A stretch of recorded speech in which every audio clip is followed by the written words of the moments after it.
ഭാസ്കര കാർണവർ വധക്കേസിലെ പ്രതിയെ ഷെറിനെ തടവിൽ നിന്ന് വിട്ടയച്ചു.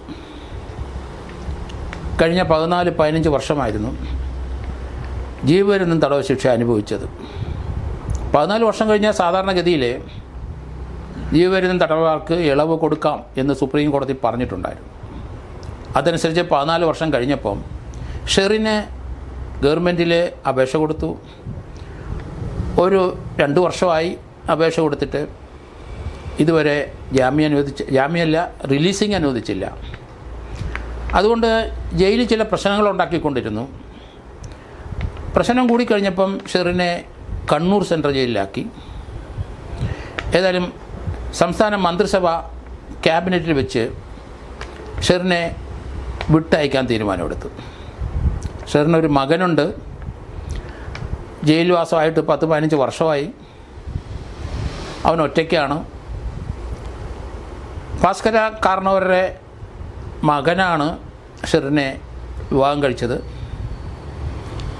ആ കാർണവരെ സ്വത്തടിക്കാൻ വേണ്ടി കൊന്നു എന്നുള്ള ഒരു കേസിലാണ് തടവ് ശിക്ഷ അനുഭവിച്ചത്. എൻ്റെ ബാച്ച്മേറ്റായ നാരായണപിള്ള എന്ന ഉദ്യോഗസ്ഥനായിരുന്നു അന്ന് ചെങ്ങന്നൂർ സർക്കിൾ ഇൻസ്പെക്ടർ. നല്ല ഇൻവെസ്റ്റിഗേറ്ററാണ് അദ്ദേഹമാണ് ഈ കേസ് അന്വേഷിച്ചത്. ഈ കേസിനകത്ത് തുടക്കത്തിൽ ഈ കേസ് ആ വീട്ടിനകത്ത് മോഷണം നടത്താനുള്ള ശ്രമത്തിൽ സംഭവിച്ചതാണ് എന്നൊക്കെ വാർത്തകളുണ്ടായിരുന്നു. ഏതായാലും 8-10 ദിവസത്തിനകം വലിയ കോളുകൾക്ക് ഉണ്ടാക്കിയ ആ കേസ് നാരായണപിള്ളയ്ക്ക് ഡിറ്റക്റ്റ് ചെയ്യാൻ കഴിഞ്ഞു. ഇതിനകത്ത് പോലീസ് ആ വീട്ടിനകത്ത് ആരെങ്കിലും സഹായമില്ലാതെ കയറിപ്പറ്റാൻ കഴിയില്ല എന്നൊരു നിഗമനത്തിലെത്തി. പക്ഷേ ആ വീടിനകത്ത് ഷെറിനെ ഒരിക്കലും സംശയിച്ചില്ല.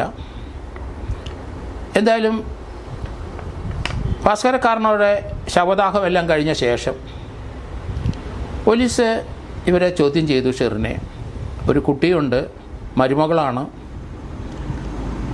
ആ ചോദ്യം ചെയ്തതിൽ നാരായണപിള്ള ഇവരെ കോർണർ ചെയ്തു എന്ന് ഞാൻ പറയുന്നത്. കാരണം വീടിനകത്തുള്ള ഒരാളുടെ സഹായം ഇല്ലാതെ വീട്ടിനകത്ത് കയറാൻ ഒക്കില്ല. ആ ഒരു ലൈൻ പിടിച്ച് പോലീസ് ഇൻട്രോഗേറ്റ് ചെയ്തുകൊണ്ടേയിരുന്നു. അവസാനം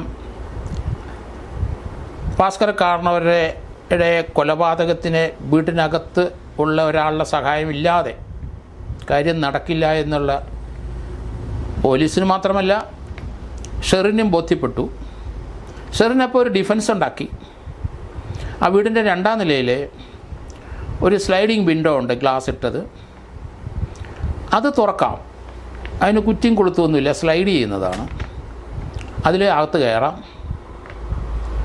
അതോടുകൂടി പോലീസ് ആ ഭാഗം പരിശോധിച്ചു കഴിഞ്ഞപ്പം ഒരു നീളമുള്ള ഏണിയില്ലാതെ അവിടെ കയറി പറ്റാൻ പറ്റില്ല. ആ കേസിലേക്ക് ആരും ഒരു ഏണി ഉപയോഗിച്ചിട്ടില്ല. അതുകൊണ്ട് ആ വാദഗതി പൊളിഞ്ഞു. അവസാനം കുറ്റം സമ്മതിച്ചു എന്നുള്ളതാണ്. മറ്റൊരു കാര്യം, ആ വീട്ടിലെ ചില സന്ദർശകർ, അത് ഭാസ്കര കാർണവർക്ക് താല്പര്യമില്ലാത്ത 2-3 പേർ വരുന്നു. അവർക്ക് 3 പേർക്കും ഈ ഷെറിനുമായിട്ട് ബന്ധമുണ്ട്, അടുപ്പമുണ്ട് എന്ന് അദ്ദേഹം കണ്ടു. അതിനുശേഷം പറഞ്ഞു, നിനക്ക് നിൻ്റെ മോനോ ഒരു സ്വത്തും ഞാൻ തരില്ല, നീ ഈ ബന്ധം നിർത്തിക്കോണം. അങ്ങനെ പറഞ്ഞ് ചെറിയ പ്രശ്നം ആ വീട്ടിനകത്തുണ്ടായി. എങ്കിലും ഭാസ്കര കാർണവർ അറിയാതെ നിർബാധം ആ ബന്ധം ഷെറിൻ തുടർന്നു വന്നു. പോലീസ് ഷെറിനെ സംശയിച്ചപ്പോൾ അവളുടെ കോൾ ഡീറ്റെയിൽസ് എടുത്ത് നോക്കി. ആ മരണം നടന്ന ദിവസവും അതിന് 2-3 ദിവസവും 55 കോള് അവിടെ ഇവളുടെ വീട്ടിലെ സന്ദർശകരായ ബാസിദ് മുഖേന വന്നുകൊണ്ടിരുന്നു. അയാളുടെ 55 കോള് കണ്ടെത്തി. അതോടുകൂടി ബാസിദിൻ്റെ സുഹൃത്തുക്കളായ ഷാൻ റഷീദ് എന്ന് പറഞ്ഞ ആളും നിധിൻ എന്നയാളും പിടിയിലായി. 3 പേരും കുറ്റം സമ്മതിച്ചു. 2ാം നില കയറുന്ന ഗോണിപ്പടിയിൽ ബാസിദിൻ്റെ ഒരു ഫിംഗർ പ്രിൻ്റ് വിരലടയാളം കിട്ടി. ആ വീട്ടിൽ വന്നു പോകുന്നവരും പരിചിതരുമായ ആൾക്കാരുണ്ടെങ്കിൽ അവിടുത്തെ നായ കുരയ്ക്കത്തില്ല. അവിടെ ഒരു നായ ഉണ്ടായിരുന്നു. ആ കൊന്ന രാത്രിയിൽ നായ കുരച്ചില്ല. അതും പോലീസിന് ഒരു പിടിവള്ളിയായി. എന്തായാലും ഇവർ ജീവപര്യന്തത്തിന് ഇവരെ ശിക്ഷിച്ചു. ഇവരുടെ കൂടെയുള്ള ഇവരുടെ സുഹൃത്തുക്കൾ 3 പേരെയും ശിക്ഷിച്ചു.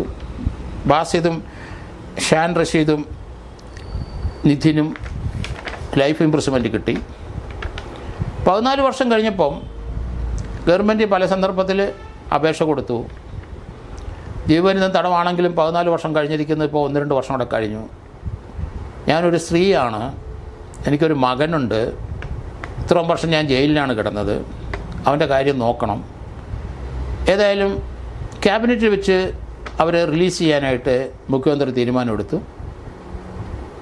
മന്ത്രിസഭ അവരെ റിലീസ് ചെയ്യാൻ അനുവാദം കൊടുത്തു. അങ്ങനെ അവർ ജയിൽ മോചിതയായി. എന്തായാലും സ്ത്രീപക്ഷ അല്ലെങ്കിൽ സ്ത്രീകളോടുള്ള ഒരു കാരുണ്യം സർക്കാരിനുണ്ട്, അതുകൊണ്ടാണ് കൊടുക്കാൻ കാരണം. രണ്ടാമത് ഒരു മോനുണ്ടായിരുന്നു, 10-15 വർഷമായിട്ട് അമ്മ ജയിലിലാണ്. അമ്മ ഇടയ്ക്ക് മോനെ കാണാൻ ചെല്ലെന്ന് ഒഴിച്ചാൽ അവൻ്റെ കാര്യം അന്വേഷിക്കാനായിട്ട് അമ്മയ്ക്ക് സാധിച്ചില്ല. ഏക മകനാണ്, അതും ഗവൺമെൻറ് കണക്കിലെടുത്തു. എന്തായാലും കേരളത്തിലെ ജയിലുകളിൽ കിടക്കുന്ന ഇതുപോലെ ജീവപര്യന്തം തടവിൽ കിടക്കുന്നത് അത് ക്രൂരമായ കൊലപാതകം അല്ലാത്ത കേസുകളിൽ ഇതുപോലെയുള്ള റിലീസ് ഗവൺമെൻറ് നടത്തിക്കൊണ്ടിരിക്കുന്ന കാണാം. ഏതായാലും ഇവർക്ക് ഇപ്പം 14 വർഷത്തിന് ശേഷം 16ാമത്തെ വർഷത്തിൽ അവരെ മോചിപ്പിച്ചത് നല്ല കാര്യമായിട്ട് തന്നെ എനിക്ക് തോന്നുന്നുണ്ട്. കാരണം ആ ക്രിമിനൽ കേസിനകത്ത് അല്ലെങ്കിൽ ആ കൊലപാതകത്തിൽ അവരെ സഹായിച്ചു അല്ലെങ്കിൽ വാതിൽ തുറന്നു കൊടുത്തു എന്നുള്ള രീതിയിലാണ് അവരുടെ ഡിഫൻസ്. പോലീസിന് ഏകദേശം അതൊക്കെ ബോധ്യപ്പെട്ടിട്ടുണ്ട്. അയാളെ കൊല്ലാനായിട്ട് കുറ്റകൃത്യത്തിൽ അല്ലെങ്കിൽ കുത്തിക്കൊല്ലാനോ അല്ലെങ്കിൽ അവരെ മാരകമായി ഭാസ്കര കാരണവരെ പരിക്കേൽപ്പിക്കാനോ അവർ കൂട്ടുനിന്നില്ല. പക്ഷേ വാതിൽ തുറന്നു കൊടുത്തു, അത് പോലീസ് കണ്ടെത്തി, അത് അവരെ അഡ്മിറ്റ് ചെയ്തു. അവർ വിങ്ങിപ്പൊട്ടി ആ വീട്ടിൽ നിന്ന് പോലീസ് അറസ്റ്റ് ചെയ്തുകൊണ്ട് പോകുമ്പം കൊണ്ടുപോകുന്ന ചിത്രം ഇന്നും എൻ്റെ മനസ്സിലുണ്ട്. അവരുടെ ഒപ്പം അന്നത്തെ പത്രം നോക്കിയാൽ അറിയാം, നാരായണപിള്ള അവരുടെ അടുത്ത് നിൽക്കുന്നുണ്ട്. ഈ പെൺകുട്ടി വളരെ ചെറിയ കുട്ടിയാണ്. അന്ന് വിങ്ങിപ്പൊട്ടി സങ്കടപ്പെട്ട് കരഞ്ഞുകൊണ്ട് വീട്ടിൽ നിന്ന് ഇറങ്ങുന്ന കണ്ടു. പിടിക്കപ്പെട്ടു പോയി. അത് ഏത് സാഹചര്യത്തിലാണ് വാതിൽ തുറന്നു കൊടുത്തതെന്ന് നമുക്ക് വ്യക്തതയില്ല.